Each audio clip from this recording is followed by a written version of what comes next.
What's going on, everyone? So the Phoenix Suns are an absolute dumpster fire. They're just not a good basketball team. I've talked about it the last 2 years since the moment it happened. Talked about how Phoenix was not going to do anything. People were already saying, like, no, hand them the trophy. Oh, my gosh, they're the best team in the league. Why are we even playing out the season? Just give them the championship now. And I was like, wait, time out, right? Like, it doesn't make sense. It doesn't add up. Bradley Beal, Devin Booker, they're the same player. Kevin Durant wants to do a lot of the same things, just at a higher scale, higher level. They don't fit. You know, Bradley Beal and Devin Booker aren't big enough to properly play the three, and neither are skilled enough as playmakers to play the point. Like, where does this fit? How does this work? You know, people told me I was crazy, and Tyler, like, you don't know what you're talking about. You don't know basketball. Well, one of us has been right thus far, and I don't see it changing, right? Like, they're not a good basketball team. They're not. They're too reliant on Kevin Durant. Kevin Durant can't stay healthy. Devin Booker's missing games. Bradley Beal's missing games. Like, they're too small. They can't play defense. They can't play rebound. Like, they don't have the things essential to being a real basketball team. Now, does this mean big threes can't work? No, I still fully believe big threes can work, right? But you need the pieces that complement each other and make sense. Right? Think of all the big threes throughout history. Let's look at some of the more recent ones, right? Boston, right? You had Kevin Garnett, you had Ray Allen, and you had Paul Pierce, right? All three guys did different things. All three guys played different positions. All three guys fit and made sense, right? Look at Miami. Chris Bosh, LeBron James, and Dwayne Wade. All three guys did different things. All three guys played different positions. All three guys could complement each other in a multitude of ways, right? Was that a little more clunky in the beginning, right? Because Dwayne Wade and stuff, yeah, sure. But they figured it out, and they made the adjustment, and they realized, like, oh, okay, they do complement each other, right? But you always knew that they were going to complement each other. It was just figuring out the right setting to get them to work. There is no right setting with Phoenix because they don't complement each other. Cleveland, right? You had Kyrie Irving, LeBron James, and Kevin Love.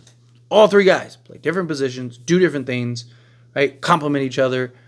And you also had like peak prime LeBron at that point, right? So he worked with anybody.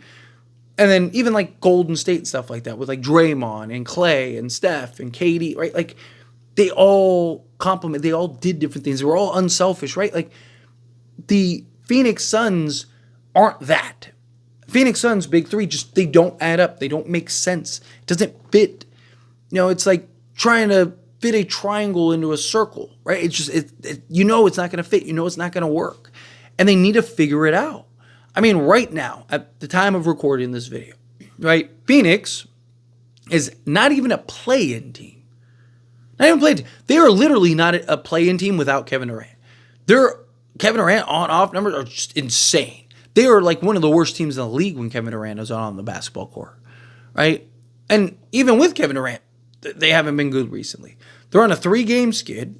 They're at 5. They're 15 or 14-14. They are a 500 team with Kevin Durant, Devin Booker, and Bradley Beal.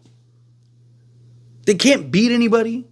They can't do anything, right? Like it's a mess. I mean, if you're a Suns fan, you got to be pulling your hair out because it was so promising a year ago, right? Matt Ishbia comes in, new owner, all this money, and he had new owner syndrome. And he wanted the shiny, flashy toys, and he came in and let's go trade Chris Paul and DeAndre Ayton and go get Nurkic and go get a Bradley Beal and let's do this, win this thing, baby. And it's just like it made no sense. You didn't need Nurkic. It didn't make sense. You needed a rebounding, shot blocking center. You didn't need a center that could go get you 20. You needed a guy. You didn't even care if he scored. You just need him to be able to rebound and block shots. That's it.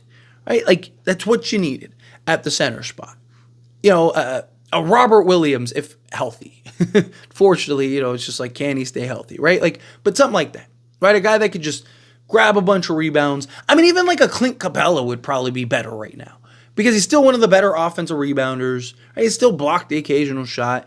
Right? Like, they didn't need to go and invest in a, non-defensive, slow-footed big. It just, I didn't get it.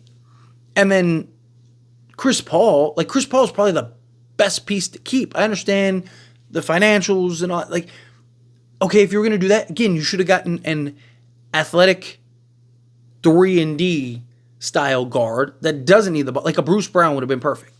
That if you could have gotten like a Bruce Brown and then like I said, a serviceable backup or starting center that just rebounds and blocks shots. Because at least then you'd have better balance, right? I still don't think those three would work. I still don't know if you win a championship, but you would have been a better team, a better unit. They're almost better off keeping Ayton and keeping Chris Paul and just going. You had the firepower with Kevin Durant and Devin Booker, right? Imagine like a Bruce Brown, Devin Booker, Kevin Durant.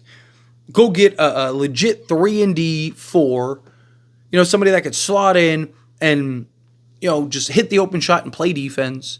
And then a serviceable rebounding center, right? Like, you would have been perfect. It would have been great.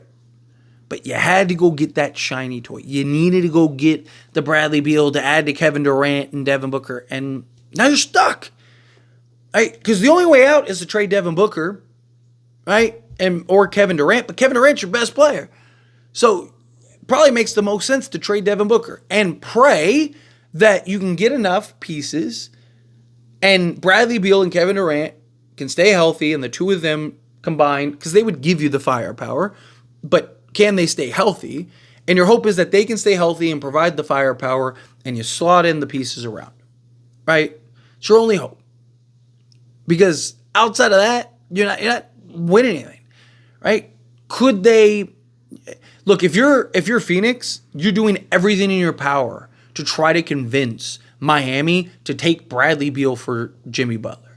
Like, if I am the Phoenix Suns, I am on the phone nonstop. Like, literally, I am taking trips to Miami regularly to do whatever. Hey, would you like a new house? Like, whatever I got to do. Like, I'm doing whatever I can to convince them, like, hey, you need to take Bradley Beal. Because at least Jimmy Butler would make more sense for the big three, right? Jimmy Butler would give you that toughness, give you the defense, give you the versatility. He doesn't care whether you want him to get 30 or a 3. He doesn't care, right? He'll show up and play. He'll do the dirty work. He'll do the hustle plays. Right? But now you also have more sense slotted in. You have some toughness. You have some physicality out there on the perimeter, right? You have a guy that can help rebound, and on any given night when you need it, he can just take over and go in. Playoff Jimmy is the like. That's probably their only other hope, is like to convince Miami, like, we could do worse than Bradley Beal. Plus Bradley Beal, he wanted to be in Miami. He originally thought he was going to Miami before Phoenix popped up. So it's like he probably would waive his no trade clause to go to Miami, because you're not going to be able to send him to like a Detroit or something like that. Right? Like, so your hope is to convince Miami, like, hey, beach is nice, right? Like, it'd look great in your stadium. It'd be great in a Miami jersey. Bradley Beal, right? Like, I'd be sending Photoshop pictures to him. Like, doesn't this look great? Come on, man. Don't you want it? Right? Like, whatever you got to do to get it done. Because at this point, you have no choice. You're all in. But you're not good enough. So you need to try to, like, shake it up a little bit here. You either got to trade Devin Booker or you got to trade Bradley Beal. It's easier to trade Devin Booker. So maybe take Devin Booker and put him on the market. I mean, there were reports in the offseason that Devin Booker would be open to it, that Devin Booker would be willing to, explore the potential, explore the possibilities, right? Problem is, too, is he's not going to want to just go anywhere, right? He's going to want to go to a place that he can contend with and stuff. But even then, like, you could find some teams and get some depth and some defensive pieces and some two-way guys, right? They really need, like, a legit 3-and-D wing that can slot in, like, with size, right? They can slot in and play multiple positions, right? They need that athletic, like, if they could, the problem is they wouldn't be able to get all of it. But like, if you could get like a Jeremy Grant and Bruce Brown, right?